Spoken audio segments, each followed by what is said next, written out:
Lucky ने जब देखा कि उन लोगों ने शालिनी को पकड़ा हुआ था तो उनसे उसे छोड़ने के लिए उसने कह दिया, लेकिन वो लोग शालिनी को छोड़ नहीं रहे थे। जब लकी वहां से नहीं निकला तो उसके सरगना गुरु भाई को गुस्सा आ गया और उसने लकी पर अपने लड़कों को हमला करने के लिए भेज दिया। लकी ने उसके हर एक लड़के को पूरी तरीके से मारा और चित कर दिया, लेकिन आखिर में गुरु ने शालिनी के माथे पर बंदूक लगा दी और लकी को वहां से जाने की धमकी देने लगा। लकी और गुरु में बहुत दूरी थी और शालिनी के सिर पर लगी बंदूक देखकर वो भी थोड़ा घबरा गया था। लकी, मुझे लगता है यहाँ से हमें चलना चाहिए, मुझे ये आदमी ठीक नहीं लग रहा।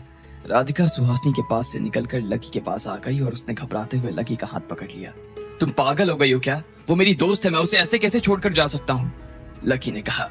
वो बात राधिका से कर रहा था लेकिन उसकी नजर गुरु पर ही टिकी हुई थी।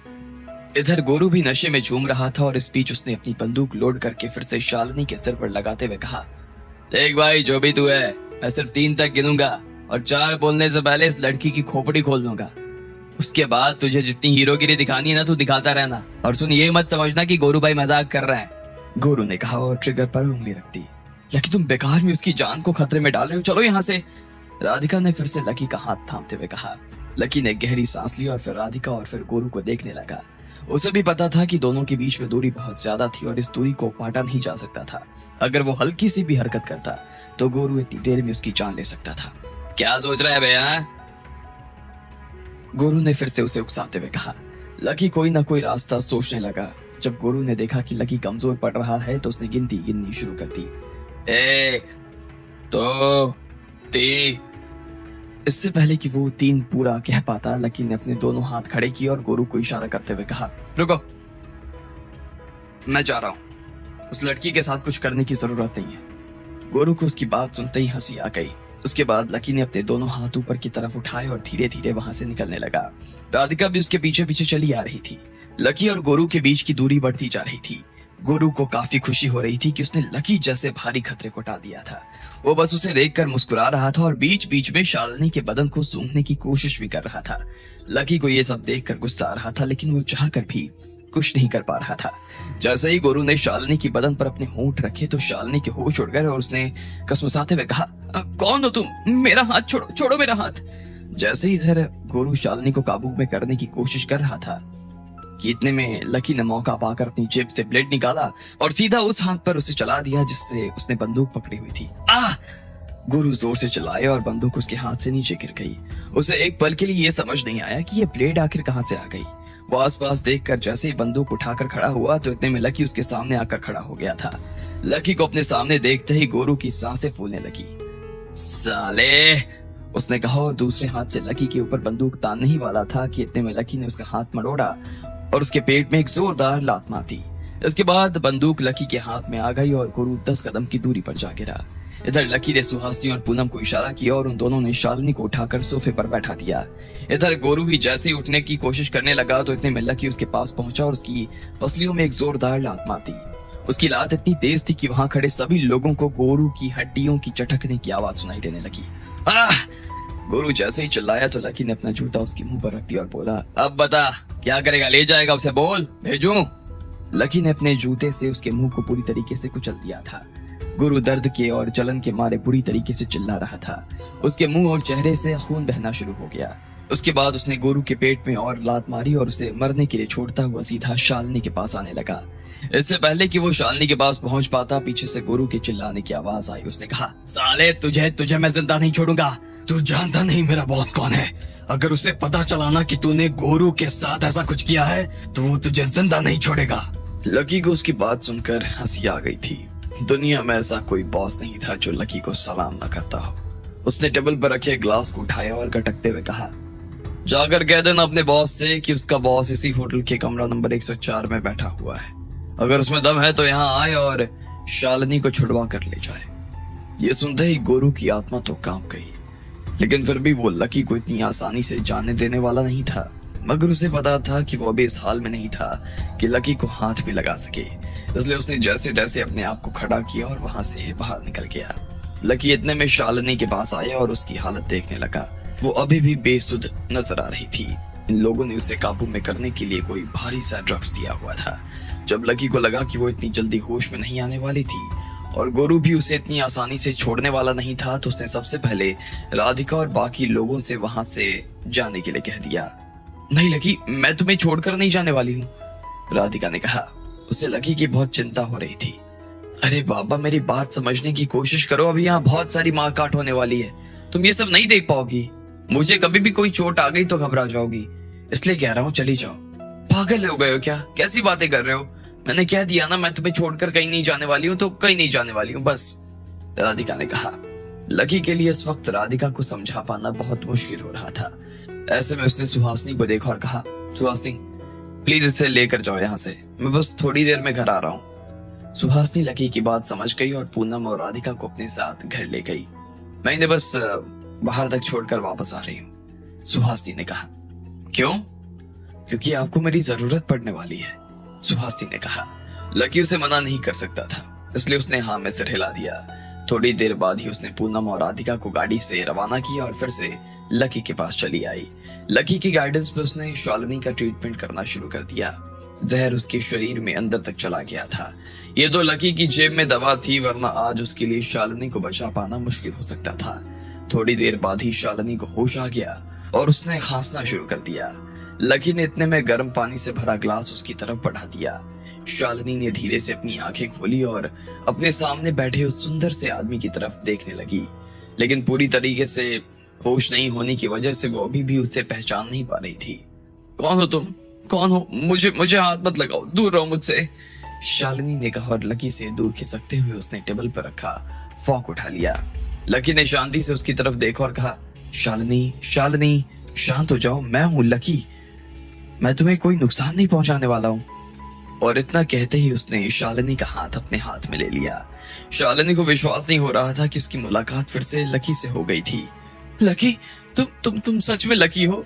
शालिनी अपने बड़े बड़े आंखों से पहले तो लकी को देखने लगी और फिर जब उसे विश्वास हो गया कि वो और कोई नहीं बल्कि लकी ही था, तो वो खुशी के मारे उछल पड़ी और उसने सीधा लकी को गले से लगा लिया।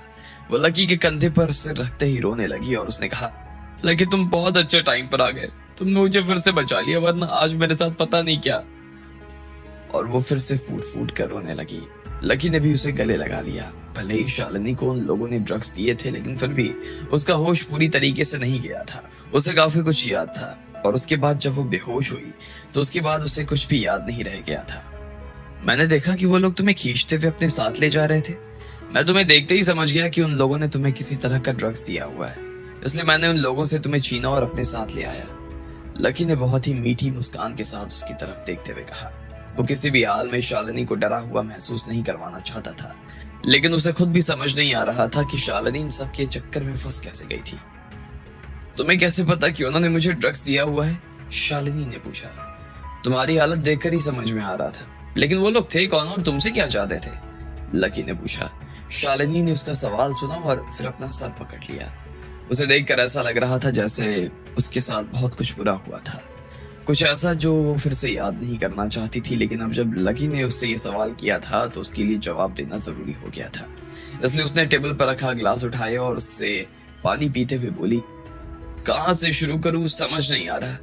जब से तुमने मुझे वो फॉर्मूला दिया तो उसके बाद तुम तो चले गए, लेकिन मैंने उससे बहुत सारी वाइन बनानी शुरू कर दी। मैंने जब उसका फर्स्ट बैच मार्केट में उतारा तो सब लोगों को बहुत अच्छा लगा। लकी, कस्टमर्स तो इतने पागल हो गए कि उन्होंने हाथों हाथ जितनी भी बॉटल्स आ रही थी वो सारी ले ली। इसके बाद मैंने एक एक्सपर्ट मिसेस सिन्हा से भी बात की और उन्हें भी वाइन टेस्ट करवाई। उन्होंने जब उसे चखा तो बोली, ये वही वाइन है जो 100 साल पहले गायब हो गई थी, और उन्होंने तुरंत मुझे 10 करोड़ का ऑर्डर दे दिया। आज रात को ही एक और आदमी आया और उसने भी मेरे साथ में एक बड़ी डील साइन करके मुझे 5 करोड़ रुपए एडवांस दिए।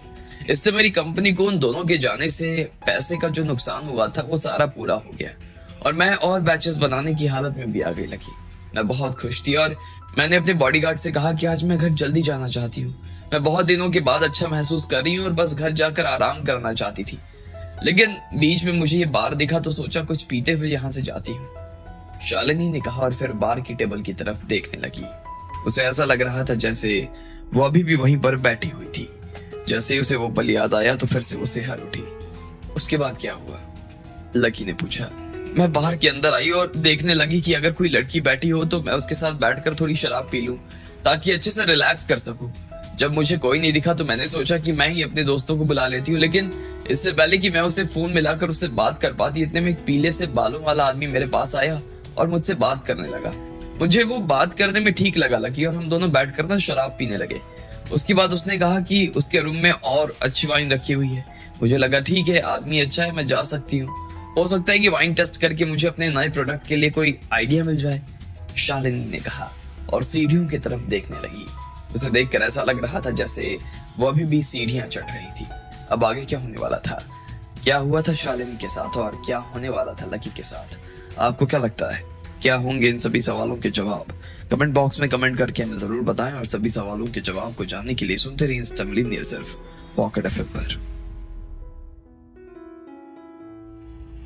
लकी ने अपने हाथ ऊपर कर लिए थे और वो गोरू की धमकी के बाद वहां से निकलने ही वाला था, लेकिन जैसे ही गोरू शालिनी की गर्दन के करीब आने की कोशिश करने लगा तो इतने में लकी ने उसके ऊपर ब्लेड फेंक कर उसे पीटना शुरू कर दिया। इसके बाद लकी ने राधिका और पूनम को घर रवाना कर दिया और शालिनी को होश में ले आया।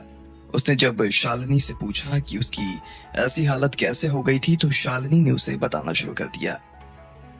मुझे वो आदमी वाइन टेस्ट करवाने के लिए अपने साथ अपने कमरे में ले जाना चाहता था।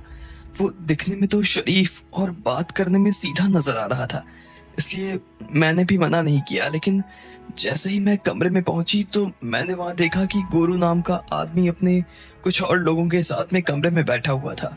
उसने अपने कुछ और लोगों को बुलाया और बोला कि मुझे त्रिभुवन ने बुलाया है। मैंने जाने से मना कर दिया और फिर मैं सिक्योरिटी को बुलाने लगी। उस आदमी ने सारे सिक्योरिटी गार्ड्स को मारकर भगा दिया और उसके बाद मेरे चेहरे पर कोई अजीब सा पाउडर उड़ा दिया। उसने मेरा हाथ पकड़ लिया। मैं उसे हाथ छुड़वाने की कोशिश कर रही थी, लेकिन तभी मेरी सांस टूटने लगी।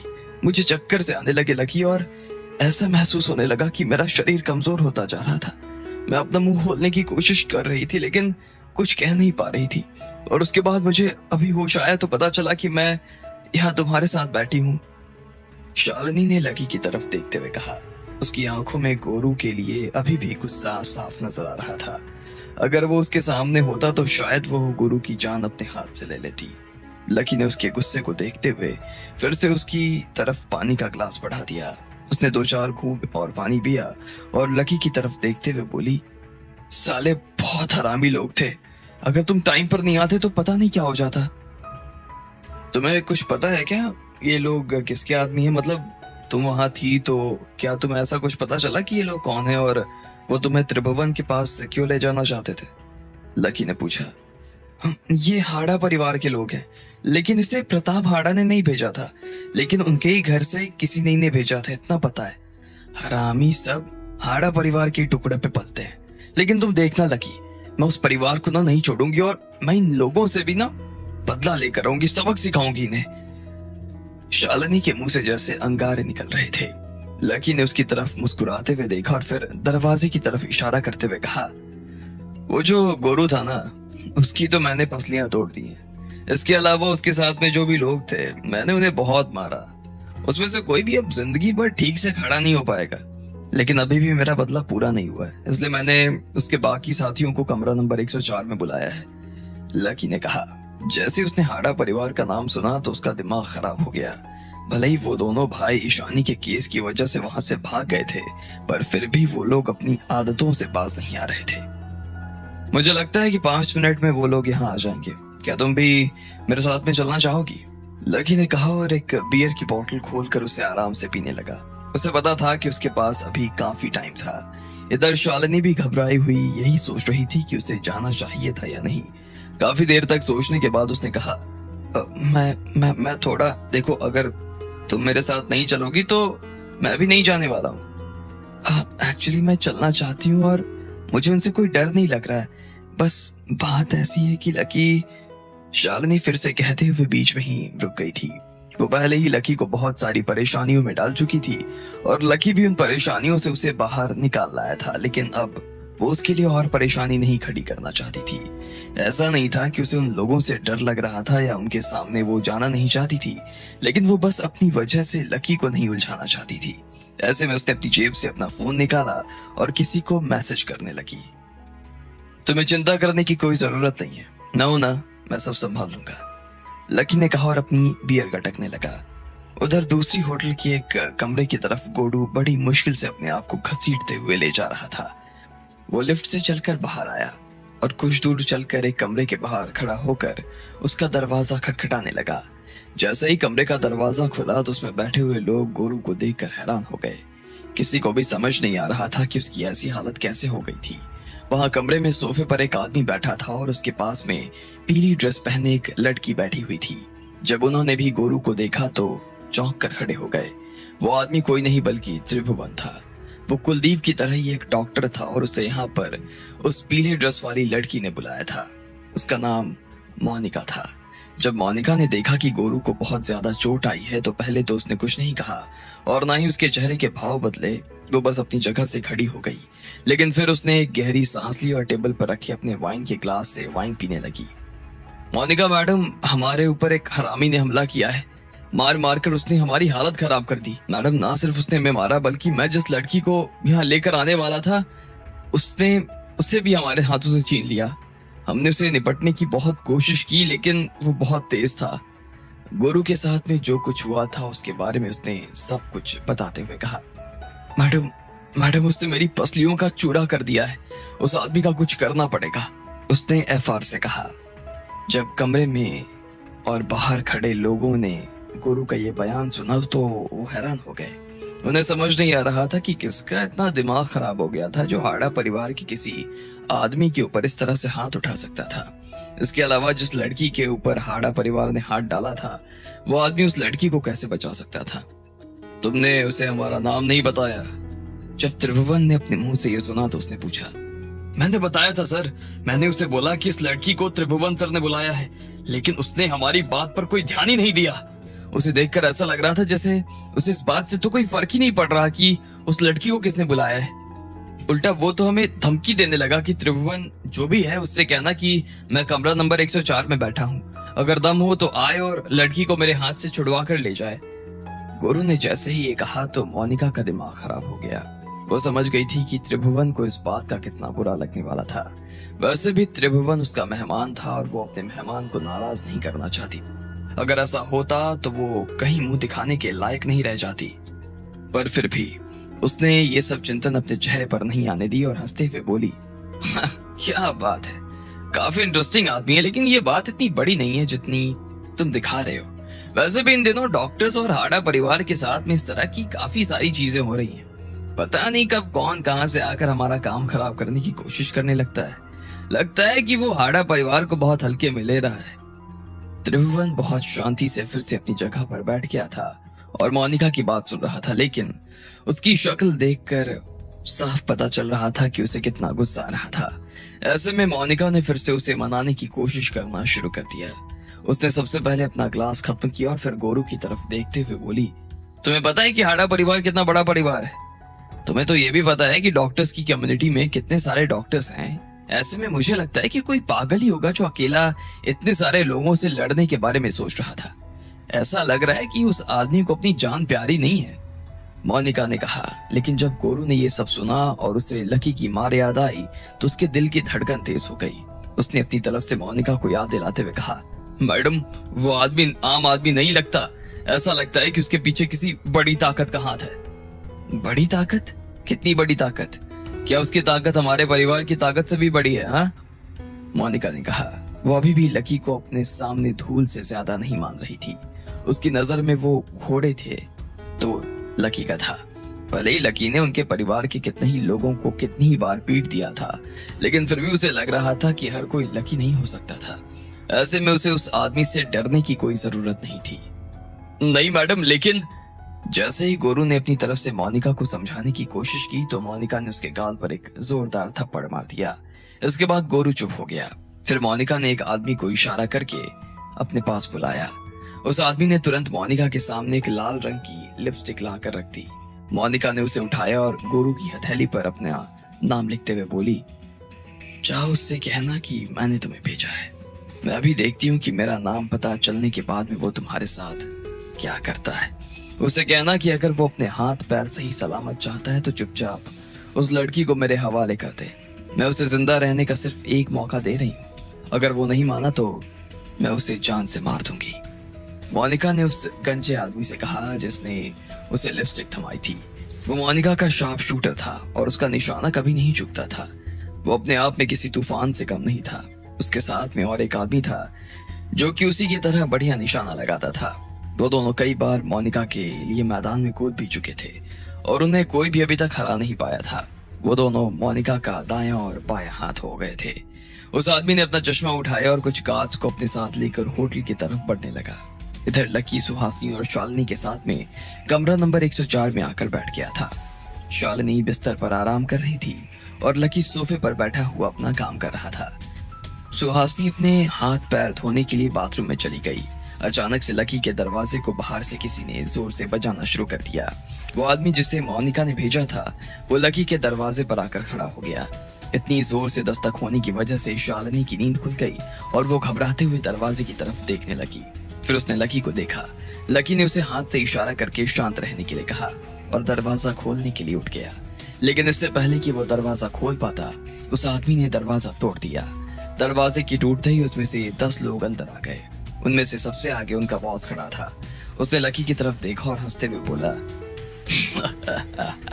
चल निकल यहाँ से, तुझे पता नहीं कि तूने कितनी बड़ी गलती कर दी है। लकी को उसकी बात से कोई फर्क नहीं पड़ रहा था। वो बस शांति से खड़ा होकर उसे देख रहा था। उसने देखा कि लकी के हाथ में शराब का ग्लास था और वो शांति से शराब पी रहा था। तुम लोगों को हाड़ा परिवार ने भेजा है ना? लकी ने पूछा और फिर अपना ग्लास खत्म करते हुए बोला, लगता है अभी तक हाड़ा परिवार का दिमाग ठिकाने पर नहीं आया है। दिमाग तो तेरा खराब है जो तू हाड़ा परिवार से लड़ पड़ा। मैं तो यहाँ यही सोच कर आया था कि तेरी हालत खराब कर दूंगा, लेकिन मैडम ने कहा कि तुझे एक और मौका देना है, इसलिए उनका मैसेज लेकर आया हूँ। उस आदमी ने कहा और अपनी हथेली की तरफ देखने लगा। लकी भी उसकी हथेली की तरफ देख रहा था। उस पर कुछ तो लिखा था लेकिन लकी उसे ठीक से नहीं पढ़ पा रहा था। वैसे तू मुझे कोई मैसेज दे उससे पहले मैं तेरी मैडम को एक मैसेज देना चाहता हूँ। उनसे कहना कि मैं हाड़ा परिवार के कुत्तों से डरता नहीं हूँ। लकी ने जैसे ही ये कहा तो सुनने वालों के तो होश उड़ गए। अब आगे क्या होने वाला था? क्या लकी को उसके शब्द भारी पड़ेंगे? आपको क्या लगता है क्या होंगे इन सभी सवालों के जवाब? कमेंट बॉक्स में कमेंट करके हमें जरूर बताएं और सभी सवालों के जवाब को जानने के लिए सुनते रहिए इंस्टा मिलीनियर सिर्फ पॉकेट एफएम पर। लकी ने गोरू को पीटकर अपनी मालकिन के पास भेज दिया था। उधर शालिनी को भी होश आ गया था और उसने लकी को सारी बात बता दी थी। ऐसे में लकी उसे लेकर अपने साथ कमरा नंबर 104 में आ गया था। उधर गोरू भी मोनिका और त्रिभुवन के पास पहुंच चुका था और उसने मोनिका को सारी बात बता दी थी। ऐसे में मोनिका ने अपने एक आदमी की हथेली पर लकी के लिए कुछ लिखकर भेज दिया। जब वो आदमी यहाँ लकी को धमकी देने के लिए आया तो उल्टा लकी ने उसे धमकाना शुरू कर दिया। उसकी बात सुनकर बाकी लोगों को हंसी आ गई। इतने में वो आदमी लकी के पास आया और अपनी हथेली पर लिखे नाम को लकी को दिखाने लगा। यह मोनिका मैडम ने मेरी हथेली पर खुद अपने हाथों से लिखा है। उनका कहना है कि अगर तुमने इस लड़की को नहीं छोड़ा तो वो तुम्हारे दोनों हाथ को काट देंगी। अगर इस लड़की को जाने देते हो तो वो तुम्हें जिंदा छोड़ने वाली है, वरना तुम बचने वाले नहीं हो। और ना ही सिर्फ मैं तुम्हारी हालत खराब कर दूंगा बल्कि तुम्हारे परिवार में पीछे जितने भी लोग हैं मैं उन्हें भी जिंदा नहीं रहने दूंगा। लकी को पता नहीं था कि वो आदमी उसके बारे में जानता था या नहीं, लेकिन वो उसे बता देना चाहता था कि आखिर लकी था कौन। उस आदमी ने अपनी हथेली लकी के सामने दिखाई और लकी की आंखों के सामने वो 3 शब्द तैर गई। जैसे ही लकी उसे पढ़ने की कोशिश कर रहा था तो इतने में वहां पर जितने भी लोग खड़े थे वो सभी लकी के डरने का इंतजार कर रहे थे। उन्हें लग रहा था कि लकी उस नाम को पढ़ते ही घबरा जाएगा और तुरंत उनके पैरों में गिरकर उनसे माफी मांगने लगेगा। उन्हें पता था कि इस तरह से उन्होंने कितनी ही बार अपना काम निकलवाया था। जब भी कोई मोनिका के काम में टांग अड़ाने की कोशिश करता था तो मोनिका उसके साथ में ऐसा ही कुछ करती थी। लेकिन उन्हें हैरानी तो तब हुई जब लकी ने वो सब कुछ पढ़ने के बाद भी उनकी बातों का कोई जवाब नहीं दिया। लकी फिर से सोफे पर आकर बैठ गया और बोला, मुझे वहां से ठीक से दिखाई नहीं दे रहा है, जरा यहाँ आओ और दिखाओ कि क्या लिखा हुआ है। अच्छा, तो क्या मैं तुम्हारा नौकर हूँ जो तुम्हें वहां आकर दिखाऊंगा? और तुम्हें क्या लगता है ऐसे बच्चों जैसी बातें करके तुम मुझसे बच जाओगे? तुम समझते क्या हो अपने आप को? हाँ, बेवकूफ आदमी। जैसे ही मोनिका के भेजे हुए उस आदमी ने लकी को थोड़ा सा फटकारा तो बाकी लोगों को ये डांट सुनकर मजा आ गया। लकी सच में कुछ ज्यादा ही समझदार बनने का नाटक कर रहा था। लकी ने उसकी बात पर धीरे से अपना सिर हिलाया और कहा, अच्छा तो तुम यहाँ नहीं आना चाहते हो? कोई बात नहीं, तुम्हें यहाँ आने की जरूरत नहीं पड़ने वाली है। तुम कहना क्या चाहते हो? लकी की बात सुनते ही उस आदमी की नजरें पैनी हो गई। इससे पहले कि वो आगे कुछ कह पाता, लकी तेजी से भागता हुआ उसकी तरफ आया और एक ही छलांग में उसने उस आदमी का हाथ पकड़ लिया। वो आदमी लकी को इतनी तेजी से अपनी तरफ आता हुआ देखकर घबरा गया और अपनी बंदूक की तरफ हाथ बढ़ाने लगा, लेकिन इससे पहले कि वो अपनी बंदूक छू पाता, लकी ने उसका हाथ पकड़ा और जोर से मरोड़ दिया। वो आदमी बुरी तरीके से चिल्लाए जा रहा था। वो जितना चिल्ला रहा था, लकी भी उसके हाथ को उतना ही मरोड़े जा रहा था। इसके बाद लकी ने अपनी जेब से ब्लेड निकाली और मुश्किल से 4 बार में उसके हाथ से उसकी हथेली को अलग कर दिया। साले, तेरी इतनी हिम्मत कैसे हुई तू? वो आदमी पूरी तरीके से भर्रा रहा था। उसकी सांस भी फूल रही थी और उसे बहुत तेज दर्द हो रहा था। जैसे ही लकी ने ये सब किया तो इतने में उसके साथ आए हुए लोग उसे घेर कर खड़े हो गए और ठंडी नजरों से उसकी तरफ देखने लगे। लकी ने भी पहले उन लोगों की तरफ देखा और फिर उस आदमी की कटी हुई हथेली को उस आदमी के दूसरे हाथ में रख दिया।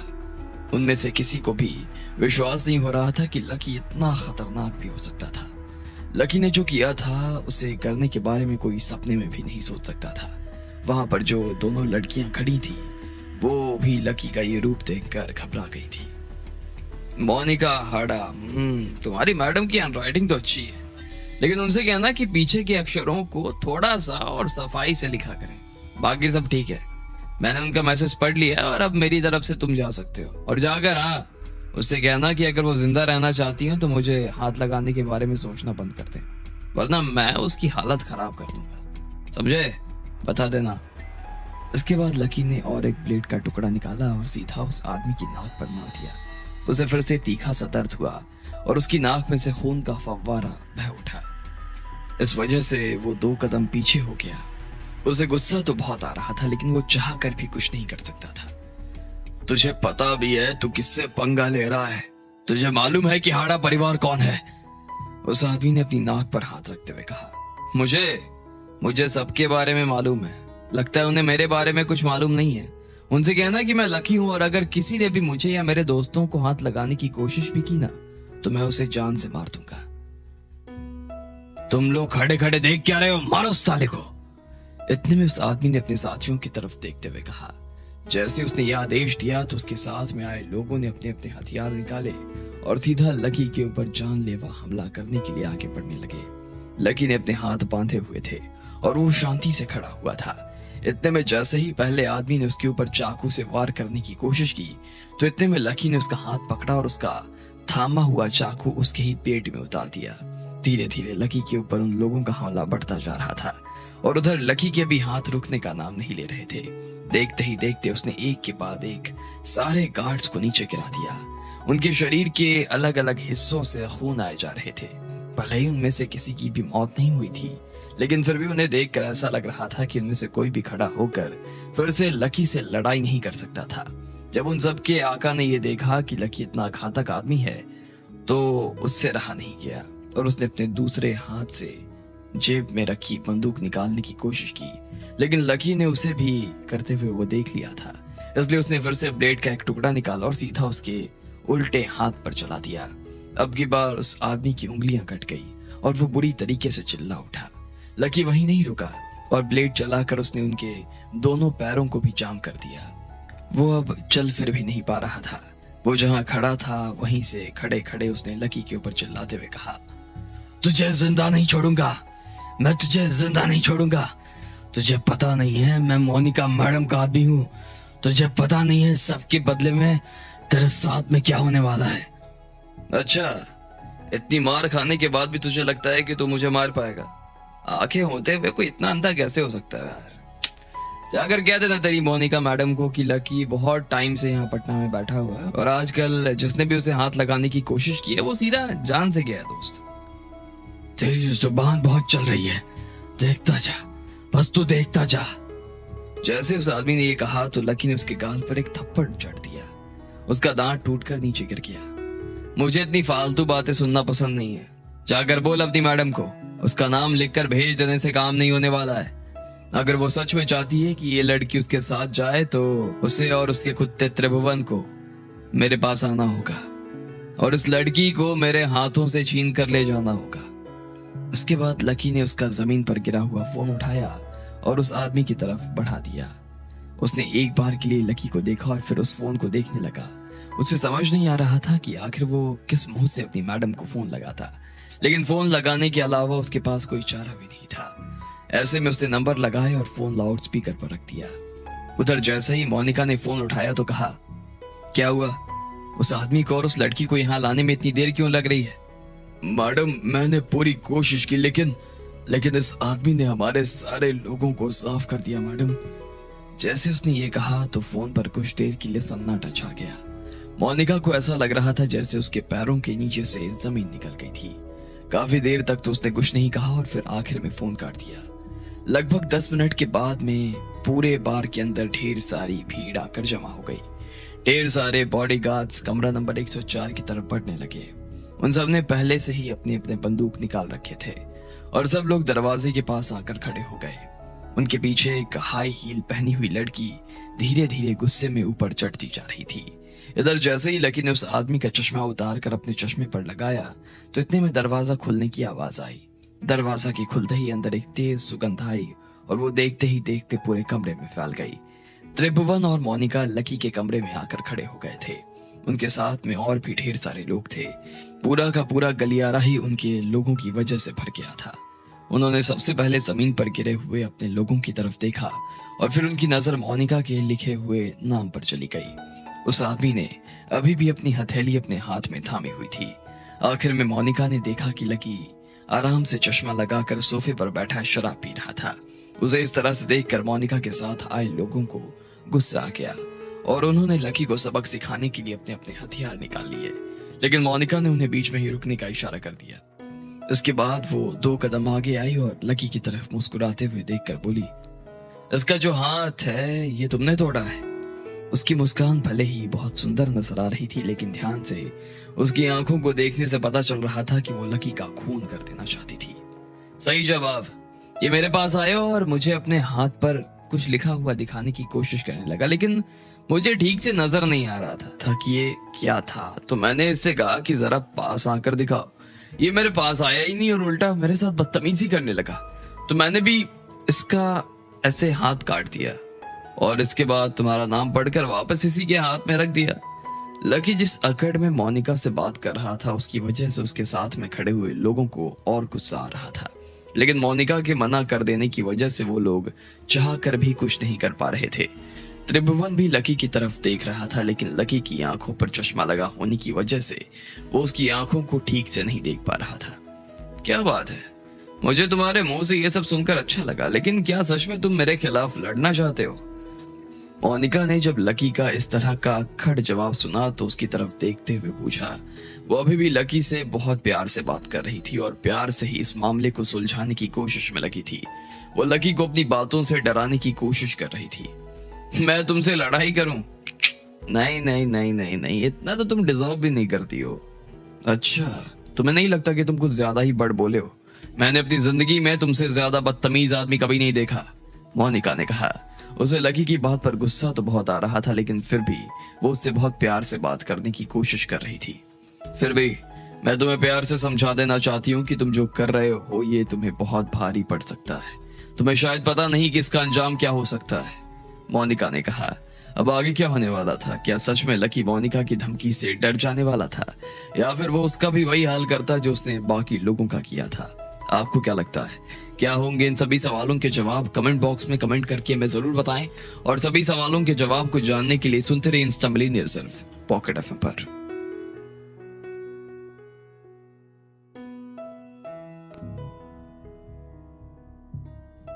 जब लकी ने उस आदमी का हाथ तोड़ा तो उसके बाद वो आराम से सोफे पर आकर बैठ गया और उसने उस आदमी से मोनिका को फोन करने के लिए कहा।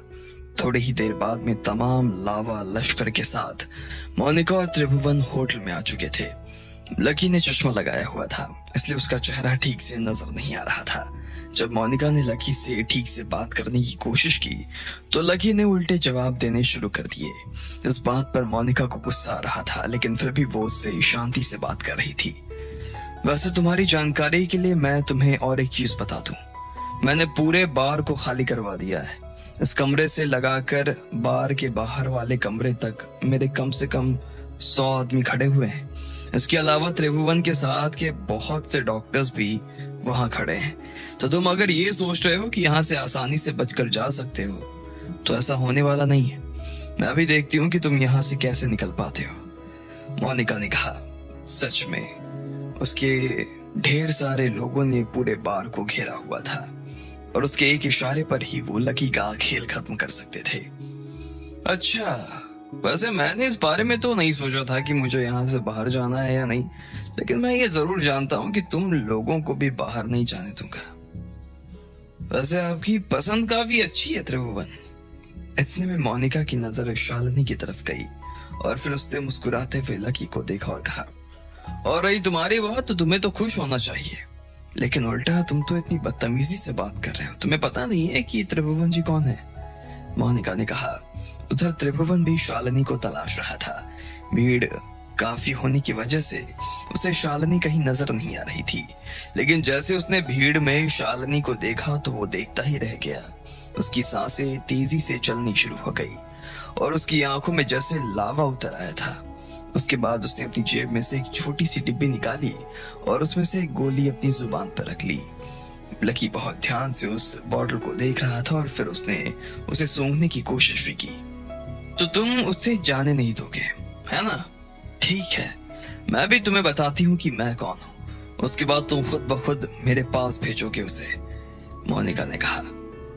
मोनिका, अगर तुम्हें त्रिभुवन को खुश करने का इतना ही शौक है तो तुम खुद ही क्यों नहीं उसके साथ में चली जाती हो?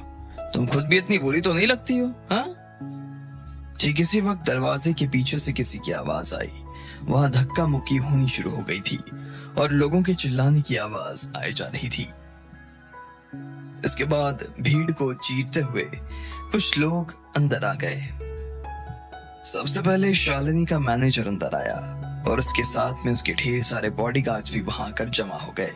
हर कोई एक के बाद एक मोनिका को देखे जा रहा था।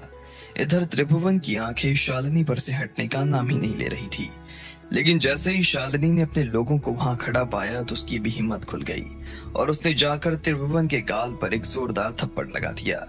उसे तो लगा था कि शालिनी उसे गले लगाने के लिए उसके पास आ रही थी, लेकिन उसने उसके सारे अरमानों पर पानी फेर दिया। त्रिभुवन के गोरे से गाल पर शालिनी का हाथ चप गया था, लेकिन उसने बदले में कुछ नहीं किया। वो बस शालिनी को देखता रहा और फिर गाल सहलाता रहा। इसके बाद उसने उसे देखकर मुस्कुराना भी शुरू कर दिया। उसकी सांसें और तेजी से चलने लगी थी। शायद उसके ऊपर उस दवाई का असर हो गया था। शालिनी! इतने में मोनिका जोर से चिल्लाई। अब उसके सब्र का बांध टूट गया था। उसे बहुत गुस्सा आ रहा था कि शालिनी उसके मेहमान के साथ में ऐसा कैसे कर सकती थी। क्या शालिनी, तुम्हें पता भी है मैं कौन हूँ? मेरा नाम शालिनी शुक्ला है। तुम्हारे एक आदमी ने सोचा कि मुझे ड्रग्स देकर इस त्रिभुवन के पैरों में गिरा देगा और मैं गिर जाऊंगी। शालिनी शुक्ला इतनी भी कमजोर नहीं है और मुझे लगता है कि तुम्हारे इस मामले में आ जाने की वजह से ये सिर्फ शालिनी और त्रिभुवन की नहीं बल्कि हाड़ा परिवार और शुक्ला परिवार की लड़ाई बन चुका है। इतनी देर से तुम बड़ी ताकतवर होने की बात कर रही हो ना, अब देखते हैं कौन कितना ताकतवर है, शालिनी ने कहा। मोनिका, तुम्हें शर्म आनी चाहिए थी। जो तुम करना चाहती थी एक बार कम से कम उसके बारे में सोचना तो चाहिए था ना। शालिनी को तुम हाथ लगाओगे और हम क्या खड़े खड़े बस देखते रहेंगे? इतने में शालिनी के मैनेजर ने कहा। उन्हें इस बात का काफी बुरा लग रहा था, लेकिन त्रिभुवन के चेहरे से अभी भी उसकी मुस्कान जाने का नाम नहीं ले रही थी। वो अभी भी मुस्कुराए जा रहा था और मुस्कुराते हुए ही वो मोनिका के पास आया और बोला, मुझे यही लड़की चाहिए मोनिका, मुझे बस यही लड़की चाहिए। शांत हो जाओ त्रिभुवन, वो शुक्ला परिवार की बेटी है, हम उसे इतनी आसानी से नहीं उठा सकते। इतने में मोनिका ने त्रिभुवन को लगभग फटकारते हुए कहा। उसे भी अब उसके ऊपर बहुत गुस्सा आ रहा था। शुक्ला परिवार लेकिन त्रिभुवन को इस बात का जरा भी डर नहीं लग रहा था। उल्टा वो तो और ज्यादा उत्साहित होते हुए शालिनी से बोला, शालिनी मैं तुम्हें पसंद करता हूँ और तुम कहो तो तुम्हारे लिए मैं तुम्हारे इस मैनेजर से भी बात करने के लिए राजी हूँ, मुझे कोई दिक्कत नहीं है। लेकिन इससे पहले की बात का कोई जवाब शालिनी दे पाती, मोनिका ने बीच में आते हुए कहा, माफ करना सर, असल में त्रिभुवन जी ने थोड़ी ज्यादा ही पी ली है और गोरू ने भी शराब के नशे में शालिनी के साथ कुछ उल्टा सीधा कर ही दिया था, तो मैं माफी चाहती हूँ। और आप ऐसा मत सोचना कि मैं गोरू को ऐसे ही छोड़ दूंगी, मैं किसी भी हालत में उसे ऐसे नहीं जाने देने वाली हूँ। इसके अलावा त्रिभुवन जी अभी आपसे माफी मांगेंगे। इसके अलावा आपको कोई भी दिक्कत नहीं हो तो मैं आपको उसके लिए 20 लाख रुपए देने के लिए तैयार हूँ। क्या कहते हैं सर? अब मोनिका के सुर तो पूरी तरीके से बदल चुके थे। वो शालिनी से जितना प्यार से हो सकता था उतने प्यार से बात करने की कोशिश कर रही थी, लेकिन उसने देखा कि किसी के भी चेहरे के भाव नहीं बदले थे, तो फिर से उसने कोशिश करते हुए कहा, मुझे लगता है कि यहाँ जो कुछ भी हुआ उसे हमें भूल जाना चाहिए। जो हुआ वो बहुत बड़ी भूल थी और मुझे लगता है कि उसे भूल कर आगे बढ़ना चाहिए। शालिनी, तुम्हारे साथ जो कुछ भी गलत हुआ है मैं उसके लिए तुमसे तहे दिल से माफी मांगती हूँ। मोनिका ये सारी बातें हवा में नहीं कर रही थी। वो जानती थी कि इन दिनों ना सिर्फ हाड़ा परिवार बल्कि उन डॉक्टर्स की भी हालत खराब थी। कोई भी उन्हें ना तो ठीक से टिकने दे रहा था और ना ही काम करने दे रहा था। ऐसे हालत में वो दोनों ही गुट एक दूसरे को मजबूत करने के लिए एक दूसरे के साथ में काम करने की कोशिश कर रहे थे और इस कोशिश में वो किसी भी तरह की नई अड़चन नहीं पैदा होने देना चाहते थे। वैसे भी शालिनी शुक्ला एक बहुत बड़ा नाम था और उस नाम से इतनी आसानी से पंगा नहीं लिया जा सकता था। भले ही मोनिका हाड़ा ने शालिनी से माफी मांग ली थी और वो दोनों के बीच में किसी तरह का फसाद नहीं होने देना चाहती थी, लेकिन त्रिभुवन के इरादे कुछ और ही नजर आ रहे थे। उसे देखकर ऐसा लग रहा था जैसे उसे इन सब बातों से कोई फर्क ही नहीं पड़ रहा था। वो अभी भी शालिनी को उसी नजर से देख रहा था जिस नजर से पहले देख रहा था। पता नहीं ये उसके दिमाग पर शराब का असर था या फिर दवा का, लेकिन वो अपने आप को काबू में नहीं रख पा रहा था। उसकी मुस्कान की शरारत शालिनी के हर झलक के पाने के साथ ही बढ़ती जा रही थी। उधर लकी ने भी जब उसे ये सब करते हुए देखा तो उसका भी गुस्सा शांत होने का नाम नहीं ले रहा था। भले ही मोनिका कितनी भी माफी मांग रही हो, लेकिन वो उसकी नस नस से वाकिफ हो गया था। ऊपर से त्रिभुवन की ये हवस उसे और गुस्सा करने पर मजबूर कर रही थी। उसके चेहरे पर कोई मुस्कान नहीं थी और वो बस बारी बारी सब लोगों के चेहरे की तरफ देखता चला जा रहा था। वो किसी भी वक्त किसी को भी पीटने के लिए तैयार नजर आ रहा था। इधर शालिनी को भी गुस्सा आ रहा था। पहले ही उसकी जिंदगी में उसके लिए उसके आत्मसम्मान से बढ़कर कुछ नहीं था और लकी के साथ खड़े होने की वजह से वो अपने आप को और ज्यादा मजबूत महसूस कर पा रही थी। उसे अब किसी की कोई चिंता ही नहीं थी। मोनिका जी, मामला इतना भी हल्का नहीं है जितना आप उसे बनाने की कोशिश कर रही हैं। ये तो आपको मेरी पहचान के बारे में पता चल गया इसलिए आप ये सब कह रही हैं, लेकिन आपको पता नहीं है कि इन्होंने मेरे साथ क्या किया था और अगर ये सही वक्त पर नहीं आता तो भगवान जाने क्या होने वाला था। इन लोगों के जरा से नशे की वजह से मेरी पूरी जिंदगी बर्बाद हो सकती थी। मैं इस बात को एक्सेप्ट नहीं कर सकती हूँ। मेरा नाम शालिनी शुक्ला है। मैं कोई बार डांसर नहीं हूँ कि मुझे आप जैसे चाहे वैसे नचा ले। मुझे आपके पैसों की कोई जरूरत नहीं है और ना ही मैं आपकी रखी हुई किसी भी शर्त को मानने के लिए तैयार हूँ। अगर आप चाहती हैं कि मैं आपको और आपके इन लोगों को माफ कर दूं, तो उसके लिए मेरी एक ही शर्त है और वो ये कि आपको त्रिभुवन का एक हाथ काट कर मेरे हाथ में रखना पड़ेगा, वरना ये लड़ाई रुकने वाली नहीं है। शालिनी ने कहा। हालांकि उसे खुद भी विश्वास नहीं हो रहा था कि वो इतनी बड़ी चीज कैसे मांग रही थी, लेकिन जब तक लकी उसके साथ खड़ा था तब तक उसे किसी की भी परवाह करने की जरूरत नहीं थी। उसे गुस्सा आ रहा था और उसी गुस्से में उसने अपनी बात पर लकी का रिएक्शन जानने के लिए उसकी तरफ देखा। लकी की आंखें उसकी बात सुनकर पैनी हो गई। उसे शालिनी का ये रूप अच्छा लग रहा था। वो लकी के सामने भले ही कमजोर हो सकती थी, लेकिन ऐसा वो सबके सामने नहीं करने वाली थी। लेकिन इधर उसकी बात सुनते ही मोनिका का दिमाग खराब हो गया। उसका चेहरा ठंडा पड़ गया। जो डिमांड शालिनी ने उसके सामने रखी थी वो उसे किसी भी सूरत में पूरा नहीं कर सकती थी। शालिनी, तुम्हें नहीं लगता कि तुम कुछ ज्यादा ही मांग रही हो? वैसे भी तुम्हारे साथ इतना भी कुछ नहीं हुआ जिसके लिए तुम इतनी बड़ी कीमत वसूल करो। हम तुमसे माफी मांग रहे हैं ना?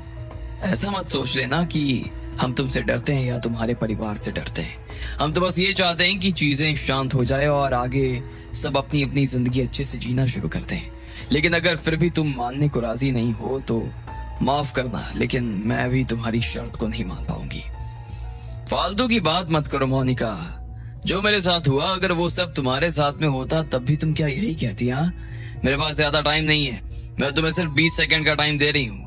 अगर 20 सेकंड में जो मैंने कहा वो नहीं हो पाया ना तो उसके बाद क्या होगा उसकी जिम्मेदारी सिर्फ और सिर्फ तुम्हारी होगी। मैनेजर साहब, सारे लड़के को बोल दो कि रेडी हो जाए, शालिनी ने कहा और लकी की तरफ देखने लगी। अच्छा यार, तुम तो बहुत ही जिद्दी हो। मैं यहाँ तुमसे प्यार की बात कर रही हूँ और तुम हो कि देखो, शायद तुम भूल रही हो कि ये मेरा इलाका है। त्रिभुवन जी बहुत बड़े आदमी हैं और उनका हाथ मांगना अपने आप में किसी मजाक से कम नहीं है। तुम्हारे पास में सिर्फ 20 सेकंड बचे हैं। इतने में शालिनी ने अपने मैनेजर की तरफ देखते हुए कहा और उल्टी गिनती गिननी शुरू कर दी। Shut up! इतने में त्रिभुवन के साथ आए एक आदमी को गुस्सा आया और उसने कहा, आदमी को अपनी हैसियत के हिसाब से बात करनी चाहिए। तुम्हारी हिम्मत कैसे हुई त्रिभुवन जी के बारे में इस तरह से बात करने की? तुम हमें अल्टीमेटम देने की कोशिश कर रही हो क्या? 15, 14, 13, 12। शालिनी के कानों में किसी की भी आवाज नहीं जा रही थी।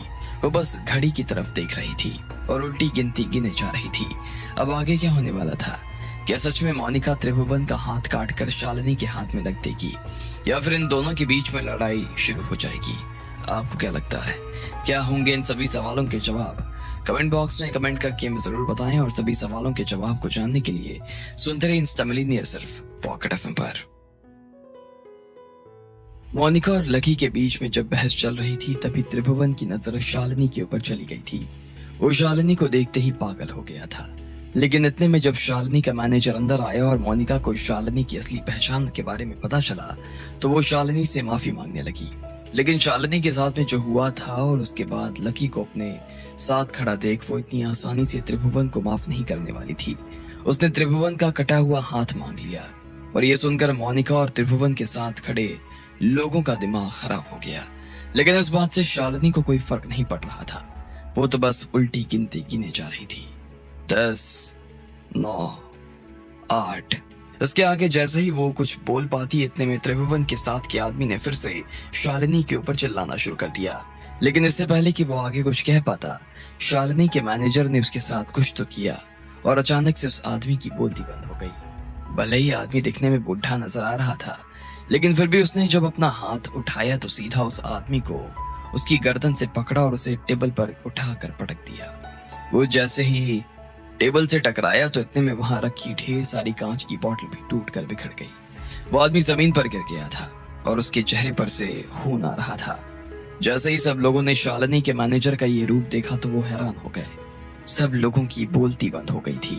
लकी ने जब उसे ये सब करते हुए देखा तो उसके चेहरे पर भी मुस्कान आ गई। लेकिन इसी बीच वो त्रिभुवन की हर हरकत पर नजर रखे हुआ था। उसने देखा कि त्रिभुवन ने अपना हाथ उठाया और सीधा अपने सीने पर अपना हाथ रख लिया। बाहर से देखने पर ऐसा लग रहा था जैसे उसे दर्द हो रहा था। उधर मैनेजर की तरफ से यह हरकत जैसे ही मोनिका ने देखी तो वो भी हैरान हो गई। उसने शालिनी की तरफ देखा और कहा, शालिनी अब तुम देख लो, पहला हमला तुम्हारी तरफ से हुआ है। अब इस हमले के जवाब में मैं जो भी करूं तुम कहोगी नहीं कुछ, लेकिन फिर भी मैं आखिरी बार तुमसे कह रही हूँ, प्लीज ये सब छोड़ो और मामले को खत्म करो। लेकिन मोनिका की बात का शालिनी के ऊपर कोई असर नहीं हो रहा था। उसे उसकी बात से रत्ती भर भी फर्क नहीं पड़ रहा था। उसने कहा, मोनिका मैं जो कर रही हूँ वो सोच समझ कर रही हूँ। मैं तुमसे डरने वाली नहीं हूँ। तुम्हें जो करना है तुम कर सकती हो। तो शालिनी ने अपना हाथ हिलाया और उसके साथ के जितने भी लोग थे उन्होंने मोनिका और त्रिभुवन के लोगों को चारों तरफ से घेर लिया। लेकिन इससे पहले कि वो लोग उनके ऊपर हमला कर पाते तभी पीछे से किसी की आवाज आई, रुको। ये किसी आदमी की आवाज लग रही थी। अगले ही पल वहां एक सुंदर सा दिखने वाला आदमी आकर खड़ा हो गया। लेकिन उसका चेहरा देखकर ऐसा लग रहा था जैसे वो बहुत गुस्से में था। जब लोगों ने उसकी बात नहीं सुनी तो उसके गार्ड ने अपनी बंदूक उठाई और हवा में फायर कर दिया। गोली की आवाज सुनते ही सब लोग शांत हो गए। इसके बाद वो आदमी अंदर आया और बारी बारी से सब लोगों की तरफ देखने लगा। वो आदमी और कोई नहीं बल्कि बलवंत का बेटा चिराग था। चिराग और बलवंत इन दोनों बाप बेटों की जोड़ी पटना की काफी बड़ी जोड़ी थी और हर कोई इनसे खौफ खाता था। अगर परिवार के रास्ते पर भी बात की जाए तो उनका परिवार यहाँ खड़े दोनों परिवार से हर मामले में काफी बड़ा था। लेकिन लकी को ऐसा लग रहा था जैसे चिराग एक नंबर का लूजर था। उसे देखकर लकी को जरा भी खुशी नहीं हो रही थी। वो बहुत ही हीन भावना से उसकी तरफ देख रहा था और मन ही मन सोचते हुए बोला, साला ये कच्चा प्याज यहाँ कैसे आ गया? अरे चिराग भाई, मिस्टर चिराग। कमरे में एक सेकंड के लिए तो सन्नाटा छा गया। उसके बाद सब लोगों ने धीरे धीरे चिराग से बात करनी शुरू कर दी। शालिनी खुद भी चिराग को अच्छी तरीके से जानती थी। चिराग? वो खुद भी एक कदम आगे आई और उसकी तरफ मुस्कुराते हुए देखने लगी। चिराग को देखते ही उसका गुस्सा भी शांत हो गया था। वो और चिराग काफी अच्छे दोस्त थे। बचपन में वो एक ही स्कूल में पढ़ते थे और दोनों में बहुत अच्छी पढ़ती थी, लेकिन फिर भी दोनों ही अपनी अपनी पढ़ाई के लिए घर से बाहर चले गए थे और उसके बाद से दोनों का एक दूसरे से कोई कांटेक्ट ही नहीं रह गया। लेकिन आज जब चिराग फिर से यहाँ आया तो शालिनी को लगा कि वो उसे ही बचाने के लिए यहाँ आया था। चिराग के वहां आने से ही सारा माहौल शांत हो गया। अब किसी के भी चेहरे पर वो गुस्सा नजर नहीं आ रहा था। हर किसी ने अपने हथियार नीचे कर लिए और बस एक दूसरे के चेहरे को देख रहे थे। लड़ाई किसी भी वक्त शुरू हो सकती थी, लेकिन चिराग जब तक वहां खड़ा था तब तक ऐसा कुछ नहीं होने वाला था। जैसे ही शालिनी चिराग के सामने आकर खड़ी हुई तो लकी को उसका चेहरा नजर नहीं आ रहा था। खुद शालिनी के मैनेजर की नजर में भी चिराग की इज्जत लकी से बहुत ज्यादा थी, इसलिए भी चिराग की नजर वहां खड़े लकी पर नहीं पड़ी। चिराग ने अभी तक कुछ नहीं कहा था, लेकिन उसकी चुप्पी से बहुत से लोगों को बहुत कुछ समझ आ गया था। वो जैसे ही किसी की तरफ देखता तो वो कांप उठता और उसे नजर मिलाने की हिम्मत नहीं कर पाता। खुद मोनिका ने भी अपनी नजर नीचे कर ली थी। उधर शालिनी भी इस बीच लकी को देख रही थी, लेकिन उसे समझ नहीं आ रहा था कि शालिनी उसे क्या कहना चाहती थी। तुम लोगों को देखकर ऐसा लग रहा है जैसे तुम लोग पटना में रहते हुए भी पटना में नहीं रहते हो। तुम्हें इस चीज का कोई अंदाजा नहीं है कि शहर में आजकल हो क्या रहा है। अब यहाँ वो तुम्हारी वाली दादागिरी की बात नहीं है। मुझे और पिताजी को बहुत शांति से और नियम कायदे से चलना पड़ता है, लेकिन तुम लोगों की अकड़ कम होने का नाम ही नहीं ले रही है। तुम लोगों को क्या अपनी जिंदगी प्यारी नहीं है? चिराग ने आखिरकार अपनी तरफ से कहना शुरू कर दिया। उसके बाद उसने शालिनी की तरफ देखा और कहा, और तुम शालिनी, तुम आराम से वाइन का बिजनेस कर रही हो तो उसमें ध्यान दो ना। मेडिसिन में तुम्हें भी पता है कि राघवेंद्र तुम्हें छोड़ेगा नहीं, फिर भी तुम इस तरह से लड़ाई कर रही हो। राघवेंद्र की बेटी का एक्सीडेंट हो गया है और वो अभी भी हॉस्पिटल में भर्ती है। उसका क्या होगा किसी को कुछ नहीं पता। ऐसे में अगर तुम इस लड़ाई की वजह से उसकी नजर में आ गई तो वो तुम्हें छोड़ेगा नहीं। मोनिका और तुम्हारी लड़ाई उसकी नजर में आ गई ना तो वो तुम दोनों का ही काम बंद करवा देगा। उसके बाद क्या कर लोगे? चिराग ने उन्हें शांति से समझाते हुए कहा। उसके बाद उसने एक बार के लिए लकी को देखा और उसके बाद फिर से शालिनी की तरफ देखते हुए कहा, शांति से चलते रहो। राघवेंद्र को कम मत समझना। पुलिस से लेकर कोर्ट तक उसकी अच्छी सेटिंग है। ऐसे में कोई परिवार बड़ा नहीं है, सिर्फ एक ही आदमी बड़ा है और वो है राघवेंद्र। उसके हाथ लग गए ना तो मारे जाओगे। इसलिए प्लीज ये बच्चों जैसी चीजों के ऊपर लड़ना बंद करो। चिराग ने उन दोनों की तरफ देखते हुए कहा। वो दोनों भी चिराग की बात को बहुत शांति से सुन रहे थे। ऐसा लग रहा था कि कोई बाप अपने बच्चों को डांट रहा था। शालिनी ने अपना सिर नीचे किया और बोली, ऐसा नहीं है कि मैंने लड़ाई शुरू की, लेकिन ये आड़ा परिवार बहुत ही नीच हरकत पर उतर आए हैं। तो मैं क्या करती? ये लोग उन डॉक्टर्स के दम पर सोच रहे हैं कि पूरे बिहार पर राज करेंगे। ये लोग मेरे साथ में छेड़खानी करने की कोशिश कर रहे थे और मुझसे कह रहे थे कि मैं इस आदमी के कमरे में जाऊं। अब तुम बताओ कि मैं ऐसे मुद्दे पर बिना लड़े कैसे रह सकती हूँ? शालिनी ने त्रिभुवन की तरफ इशारा कर दिया। अब उसकी बात के जवाब में इससे पहले चिराग कुछ कहता, मोनिका ने बीच में आते हुए कहा, नहीं चिराग, ऐसा नहीं है। हमें सच में नहीं पता था कि ये शालिनी शुक्ला परिवार से है। जैसे ही हमें इस बारे में पता चला तो हमने तुरंत इससे माफी मांग ली, लेकिन ये कह रही है कि मैं त्रिभुवन का हाथ जब तक काट कर इसके हाथ में नहीं रखूंगी तब तक ये हमें माफ नहीं करेगी। त्रिभुवन जी बड़े आदमी हैं, ऐसे में मैं इस शर्त को कैसे मान सकती हूँ? इसलिए मजबूरन हमें भी लड़ना पड़ रहा है। चिराग ने दोनों पक्षों की बात को सुना और कहीं ना कहीं उसे दोनों की बात ही सही लगी। जब उसे लगा कि वो इस मामले में किसी का भी पक्ष नहीं ले सकता था तो उसने कहा, ठीक है, अब किसी को कुछ कहने की जरूरत नहीं है, मैं इस प्रॉब्लम को सॉल्व करूंगा और तुम दोनों मेरी बात ध्यान से सुनो। जैसे ही चिराग ने कहा तो सब लोग उसकी बातों को ध्यान से सुनने लगे। हर किसी को इस बात का इंतजार था कि आखिर चिराग इस मामले में क्या फैसला सुनाने वाला था। हर किसी को फैसले के आने का इंतजार था, लेकिन कुछ लोग को ऐसा लग रहा था कि शालिनी को ही अपने पैर पीछे खींचने पड़ सकते थे। इससे पहले कि चिराग कुछ कह पाता, कमरे में ना जाने कहां से यह आवाज गूंज उठी। त्रिभुवन ने अपना पेट पकड़ा और नीचे जमीन पर गिर गया। उसका चेहरा देखकर ऐसा लग रहा था जैसे उसे बहुत दर्द हो रहा था। उसके चेहरे पर अभी तक जो शरारती मुस्कान नजर आ रही थी वो चली गई थी। उसकी वजह से उसके चेहरे पर गुस्सा और दर्द साफ नजर आ रहा था, लेकिन किसी को भी उसके शरीर पर कोई चोट का निशान नजर नहीं आ रहा था। वो बुरी तरीके से हाँफ रहा था। फिर जैसे उसने अपना हाथ हटाया तो सब लोगों को उसके पेट का घाव नजर आया। वो घाव बहुत ही गहरा सा नजर आ रहा था। उसकी हालत बिल्कुल अधमरी हो गई थी। अरे ये क्या हो गया त्रिभुवन जी? इतने में उसके साथ के बहुत से लोग भागते हुए उसके पास आए और उसे देखने लगे। उसके साथ जो कुछ भी हुआ था उसे देखकर हर कोई हैरान हो गया था। त्रिभुवन के लोगों को इस बात का बहुत बुरा लग रहा था कि वो अपने गुरु को नहीं बचा पाए थे। मोनिका को खुद भी इस चीज का बहुत बुरा लग रहा था, लेकिन इससे भी बड़ी बात यह थी कि वो देख ही नहीं पाई थी कि ये सब किया किसने था। अगर त्रिभुवन को कुछ भी हो जाता तो वो उसके साथ जो गठबंधन करना चाहती थी वो कभी नहीं हो सकता था। लेकिन इधर त्रिभुवन के साथ वाले लोग ने अपने बैग में से एक दवा की बोतल निकाली और सीधा पूरी बोतल उसके घाव पर खोल दी। जल्दी से कोई गर्म पानी लेकर आओ। इतने में उन्हीं लोगों में से एक आदमी ने कहा। वो बूढ़ा सा आदमी था और उसकी दाढ़ी काफी बड़ी थी। उसका नाम बृहस्पति था और उसके अलावा त्रिभुवन को और कोई नहीं बचा सकता था। लेकिन बृहस्पति को इस बात से बहुत हैरानी हो रही थी कि वो देख ही नहीं पाया कि आखिर त्रिभुवन पर हमला किसने किया। उससे भी बड़ा झटका उसे तो तब लगा जब उसने देखा कि उसकी दी हुई दवा का त्रिभुवन के घाव पर कोई असर नहीं हो रहा था। वो रिसकर कुछ उसके घाव के अंदर तो उसके कपड़े में फैल कर रह गए थे। त्रिभुवन के चेहरे का रंग और भी फीका होना शुरू हो गया था। उसे देखकर ऐसा लग रहा था कि अब वो ज्यादा देर तक नहीं बचने वाला था। बृहस्पति का दिमाग और ज्यादा खराब हो गया। उसने फिर से अपने बैग में से कोई औजार निकाला और सीधा उसके घाव में घुसा दिया। लकी उसे देख पा रहा था और उसे देखकर ही समझ गया कि ये कोई बहुत बड़ा डॉक्टर था। रहने दो अंकल, आपसे नहीं हो पाएगा, लकी ने कहा और फिर हंसने लगा। जैसे ही लकी ने ये कहा तो सबका ध्यान उसकी तरफ चला गया। हर कोई बस उसे ही देख रहा था। वो खत्म है, अब उसका कुछ नहीं हो पाएगा, लकी ने कहा और अपने दोनों हाथ बांध कर खड़ा हो गया। क्या? कौन हो तुम? और तुम्हारी वजह से त्रिभुवन को ये सब हुआ है? हाँ? इतने में चिराग ने लकी की तरफ देखते हुए पूछा। मेनिका को भी लकी पर ही शक था। हर कोई लकी को ही देख रहा था और उसके जवाब आने का इंतजार कर रहा था, लेकिन लकी कुछ भी नहीं कह रहा था। अब आगे क्या होने वाला था?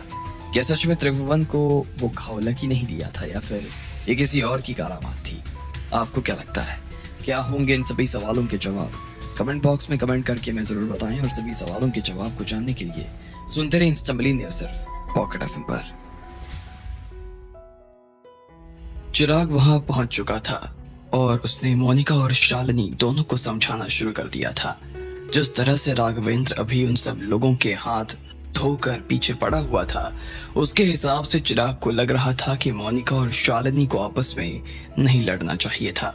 लेकिन जब दोनों ने अपना अपना पक्ष चिराग के सामने रखा तो वो खुद भी कंफ्यूज हो गया। इससे पहले कि वो कोई फैसला सुना पाता, इतने में त्रिभुवन के ऊपर हमला हुआ। उसके पेट में एक बड़ी चोट आ गई थी। बृहस्पति उसे बचाने की कोशिश कर रहा था, लेकिन लकी उसकी कोशिश पर हंस रहा था। लकी ने जैसे ही हंसना शुरू किया तो सब लोगों ने लकी की तरफ देखना शुरू कर दिया। सबको यही लग रहा था कि यह हमला और किसी ने नहीं बल्कि लकी ने ही किया था। लेकिन ताज्जुब की बात तो ये थी कि लकी को ये सब करते हुए किसी ने नहीं देखा था। जब चिराग ने भी लकी को देखा तो देखता रह गया। अब जाकर वो ठीक से लकी को देख पाया था और उसे अपने सामने देखते ही उसने अपनी भावनाओं को दबाना शुरू कर दिया। वो पूरी तरीके से ऐसे दिखाने की कोशिश कर रहा था जैसे वो लकी को जानता ही नहीं था। बहुत अच्छे, तुम में काफी हिम्मत है, मोनिका ने कहा। उसका चेहरा गुस्से के मारे तिलमिला रहा था। वहां पर जितने भी लोग खड़े थे उन सब के गार्ड्स भी आए हुए थे, लेकिन लकी का वहां कोई गार्ड नजर नहीं आ रहा था।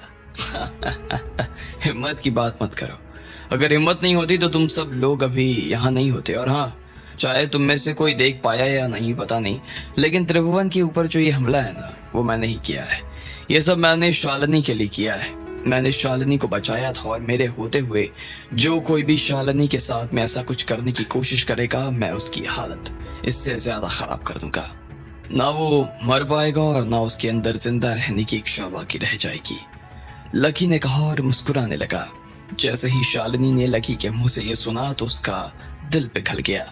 अभी तक उसे लग रहा था कि लकी सिर्फ उसकी जान बचाने के लिए आगे आता जा रहा था, लेकिन उसे शालिनी से कोई लेना देना नहीं था। लेकिन जब उसने लकी के मुंह से अपने बारे में ये सब सुना तो वो हैरान हो गई। उसका एक मन तो कर रहा था कि वो लकी से जाकर गले मिले और फूट फूट कर रोने लगे, लेकिन बाकी लोगों को ऐसा कुछ नहीं लग रहा था। उन सबको हैरानी भी हो रही थी और गुस्सा भी आ रहा था। त्रिभुवन पर हमला करना कोई आसान बात नहीं थी, लेकिन फिर भी लकी ने सिर्फ एक ही वार में उसे ढेर कर दिया था। शालिनी के मैनेजर और उसके साथ आए लोगों ने जब ये सब अपनी आंखों के सामने देखा तो उन्हें शर्म सी आने लगी। जो काम उन्हें करना चाहिए था वो काम लकी ने एक बार में कर दिखाया था। उधर चिराग भी लकी को ना पहचानने का नाटक कर रहा था, लेकिन लकी भी उसकी तरफ ध्यान नहीं दे रहा था। मैं तुम्हें जान से मार दूंगी। आखिरकार मोनिका का गुस्सा फटकर लावा की तरह बाहर आया और उसने जलती हुई आंखों से लकी की तरफ देखते हुए कहा, मुझे जान से मारोगी? उसके लिए यहाँ पहले तुम्हें खून की नदियां बहती हुई देखनी होगी, लेकिन हाँ, अगर तुम नदियां नहीं देखना चाहती हो तो सीधा मेरे ऊपर हमला करो। मैं तुम्हें खत्म करके तुम्हारी शिक्षा को भी हमेशा के लिए खत्म कर दूंगा। लकी ने ऐसे कहा जैसे उसे किसी बात से कोई फर्क ही नहीं पड़ रहा था। उसके लिए किसी इंसान को मारना किसी चींटी मारने जैसा था।